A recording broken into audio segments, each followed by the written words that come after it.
So I wanted to talk about why we do what we do. All right. Now, for those of you who know me, I've been a professor.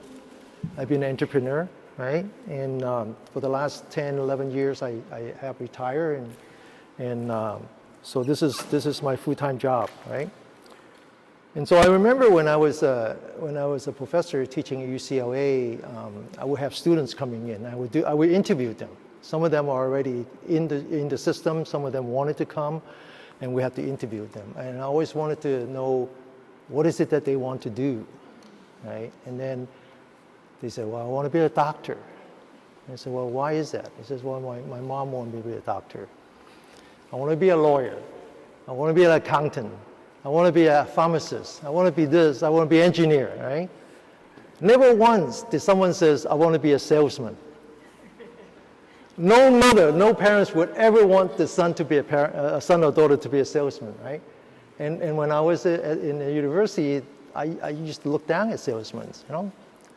And then after that, after I finished my experience at the university, I decided to start my own company. Then initially, I kind of looked down on salesmen still. And then eventually I became, understand what salesman is all about. And why, why is it that they do what they do? And then also time has changed. I think the old days of salesmen where you just take a catalog, you visit a customer, open the catalog, and then they buy. Those days are gone. With internet, those days are gone. Today we don't say salesman as much as we say champion. They are champion. They champion for the company. They champion for the customer. In fact, I remember when my second company actually my first, I remember I had a bunch of people reporting to me who were salesmen, and I asked one of them, I said, so who pays for your salary? He looks at me and said, well, this is a trick question. So he said, well, you, right? I said, no. I said, if you think I pay for your salary, then you won't last long here. Your customers pay for your salary, right? You work for your customer. Actually, what you would find,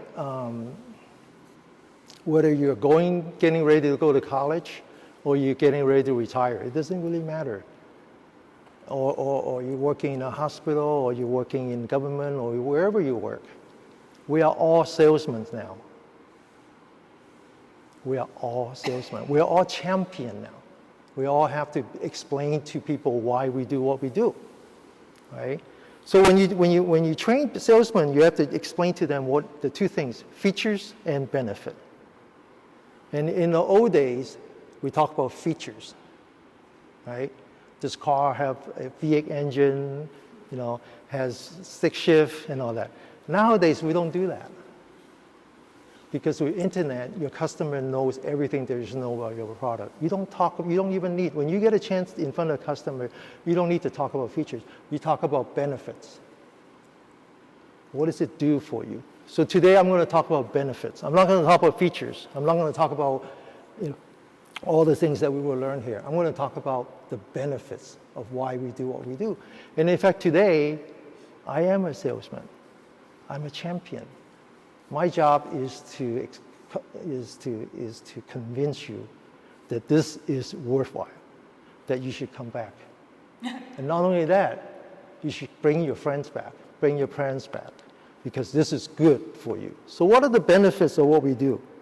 So there are three benefits. The first one is easy. It's called stress reduction. Now, those of you who are in school, you learn about the evolution of human beings, and you learn about something called the Homo erectus, the sapien, Homo sapien, right? The Homo erectus. Homo sapiens later, but Homo erectus is when we first walk down from the tree, and we walk up straight, right? Okay, walk up straight. And so a lot of our physiology has evolved from that. And one of the most important things that has evolved from that is called fight or flight. Because once you walk down from the tree, you're now faced with wild animals, right? And you have to know when to fight the wild animal and when to run away from them.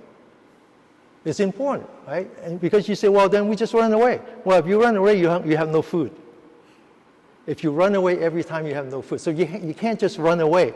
And you can't just fight every time, because you might not win. In that case, food has no use to you, right? So we developed this nerve system called fight or flight. And it starts with the brain.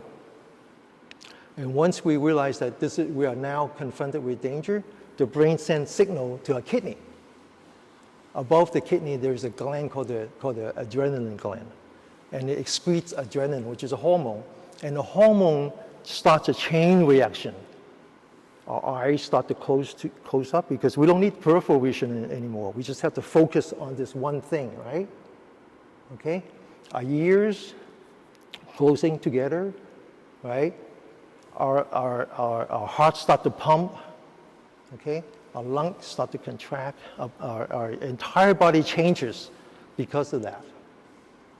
Because that's the only way you could fight or flight. It's the same, right? Well, what happens is that was 2 million years ago, right? Back then, you only have to do that once in a while, right? And then when you have enough food, you go back to the cave, right? And then you enjoy it for a week or two, and then you go out and do it again. The problem is, 2 million years later, we have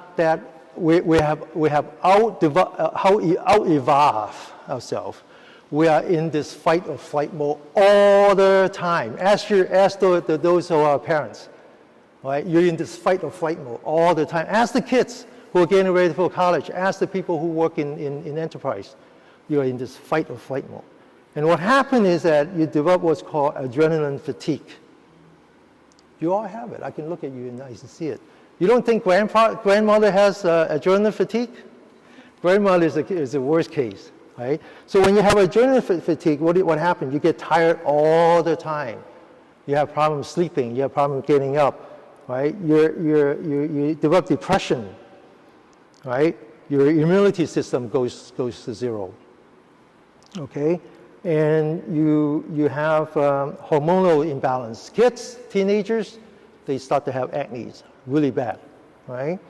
And you all know this. You like junk food. You start to develop a craving for fat, for salt, for sugar.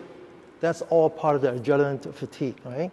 So what we learn here, at the very minimum, is to reverse the process. So instead of fight or flight, we call rest and digest. Rest and digest. That's what we do here. The first thing we do when we do all the breathing, in addition to delivering oxygen to your organ, vital organ, is to activate what's called the parasympathetic nerve. Okay? We activate from the abdomen. That's why we do deep breathing. Your survival skill, if you don't learn anything else, you learn how to do deep breathing. Okay? When your kids don't behave, you say, wait a minute. Let me do 3 deep breathing. Huh? You blow out, you let it come in. You straighten up your body, you blow out, and let it come back in 3 times. That's your survival skill, okay? Because what it does is that it activates your parasympathetic nerve, and you reverse the process, basically, and you let yourself relax. But you have to be careful. One of the side effects is that you would faint. She knows what I'm talking about, right? I was just talking to someone earlier, last week, who actually had the same problem. And she fainted. Not only she fainted, it's another thing is the bladder relax. And you fall down, you faint, and then you urinate. That happens, okay? So that's why I said, even when you relax, you have to be aware of yourself. Okay, because otherwise you relax too much and you go into this I think it's called syncope, right? Syncope. Okay, so that's the first thing. Relaxation, right? You got to bring your back into balance. Is to reverse the adrenaline fatigue, right? Very important. The second benefit, I'm talking about benefit now, I'm not talking about feature. Feature comes later, just the benefit. The second benefit is what I call emotional intelligence. This is particularly important for kids that are college bound. And I'm talking about somewhere between 14, 16 to 18, and beyond that, the 2 years that you're in college. And then once you get out, you need it even more when you're in a working environment. How do you develop what I call emotional intelligence. Emotional intelligence comes with two pieces. One is called IQ and one is called EQ, right? So IQ is obvious. IQ is the smart guys, right? There's people who are like the computer, the geeks, the people who work computer. They can easily understand problem, right? They can make inferences based on limited data. They can solve problems. They can do abstract thinking, right? Those are the smart kids in the class, right? But they don't know how to deal with people. The worst employee you can ever have. But at least they have very good IQ, right? Well, then the opposite of that is called what we call EQ, emotional intelligence, people who really know how to relate to people. You feel good with them, right? You just feel good with them, right? Because they understand their own emotion. They have self-awareness. They know who they are, right? They have social awareness. They can look around. They can know how to relate to people one-on-one or in groups, right? They can manage their anger. They can manage their emotion. And then they have empathy. That's a big word, right? So those are the IQ. And we used to think that you can have one or the other. It's a choice. No. Today we combine. It's called emotional intelligence. Okay, what does that mean? So this is one of the benefits, is what's called emotional intelligence. Because when I tell you intelligence, you mean, intelligent, smart, right? IQ, right? No, that's not what it means. I mean, that's what it means, but there's another meaning. The works we call CIA, Central Intelligence Agency. What does that intelligence mean in that case? It's information, right? It's information, it's knowledge, it's skill, right? So we're going to develop that skill so that we understand our own emotion. How do we do that? We use our body and we use your breath. And we use them to build a bridge between our body and our mind. Okay? So that when these emotions, these unwanted, unwholesome emotions come up, you'll be the first to know. Right? Because oftentimes we get into an argument with our spouse, with our kids. It's days before we even know what happened, right? You kind of get into this mode where you lock yourself in, you can't get out. Well, but you imagine that it's like you're walking in the cave with a canary. Remember that analogy? That the canary is there and it senses that there's poison in the cave, right? So what do? What we wanted to learn is how to use your breath as an early indicator for your emotional state. You say, is that possible? It is very possible. And that's the second benefit, right? Okay? So very quickly, the third benefit is what I call ABC. Always bring clarity. Right? You know what I'm talking about, right? When you have a group of people, everyone wants to complicate things. Right? It gets more and more complicated, right? When you work in an environment, you want to have a meeting, everybody have their own idea of what want to do, and by the time you finish, it's even worse than when you started, right? You want to be that one person that brings clarity to any situations that you're in, and you want to start by knowing your own emotional state. So you don't bring the emotion into an environment, right? So I'm going to just say this one thing, and then I'm going to be finished. I travel a lot, as you know, with Master. Actually, I stopped traveling now because this is my new assignment, okay? But back in the days when I used to travel with him, and in China, a lot of his students are business people, very successful business people, parents, wanted to give the best to the kids. And I usually stay very quiet. I don't say very much. And then when Master go to sleep, then we start talking. And then they realize, he's from America, right? I want to know about America. So they would ask me, and I would try to answer it because my Mandarin is really bad. And finally say, well, tell me about America. Tell me about America. I said, well, I'm going to tell you about America. And I'm going to tell you the difference between kids in America and kids in China.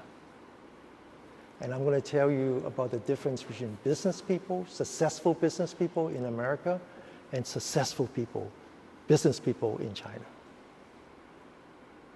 Okay, this is coming back to always bring clarity. I said, it's very simple.